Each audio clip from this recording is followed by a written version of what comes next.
ಚಿತ್ತೂರು ಜಿಲ್ಲೆಯ ರಾಚಪಾಳ್ಯಂ ಪಾಲಸಮುದ್ರದಲ್ಲಿರುವ ಬಾಲಗುರುನಾಥೀಶ್ವರ ಸ್ವಾಮಿ ದೇವಾಲಯದಲ್ಲಿ ಏಕಶಿಲಾ ವಿಗ್ರಹವನ್ನು ಸ್ಥಾಪಿಸಲಾಗಿದೆ.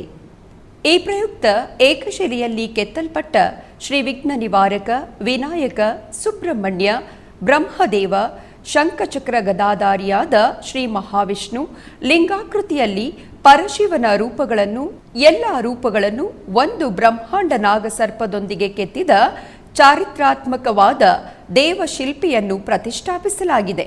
ಈ ಶಿಲೆಗೆ ಪಂಚಾಮೃತ, ಸುಗಂಧ ದ್ರವ್ಯಗಳಿಂದ ಅಭಿಷೇಕವನ್ನು ಮಾಡಿದರು. ತದನಂತರ ಆಲಯದ ಆವರಣದಲ್ಲಿರುವ ಮಹಾಮಾತೆಯರಾದ ತ್ರಿಪುರಾದೇವಿ, ಕಾಳಿಕಾದೇವಿ, ರೋಹಿಣಿ ದೇವಿ, ಗಂಗಾಮಾತೆ, ಚಂಡಿಕಾದೇವಿ, ಶಾಂಭವಿ ದೇವಿ, ದುರ್ಗಾಮಾತೆ, ಸುಭದ್ರಾದೇವಿ ಈ ಎಲ್ಲ ದೇವಿಯರಿಗೆ ಹಾಲು, ಮೊಸರು ಮುಂತಾದ ಪಂಚಾಮೃತಗಳು, ಅರಿಶಿನ, ಕುಂಕುಮ, ಸುಗಂಧಭರಿತ ದ್ರವ್ಯಗಳಿಂದ ಅಭಿಷೇಕವನ್ನು ಮಾಡಿದರು. ಅನೇಕ ಮಂದಿ ಭಕ್ತರು ಪಂಚಾಮೃತಾಭಿಷೇಕದಲ್ಲಿ ಮಿಂದೆದ್ದ ದೇವಿಯರನ್ನು ದರ್ಶಿಸಿ ಮಾತೆಯರ ಕೃಪೆಗೆ ಪಾತ್ರರಾದರು.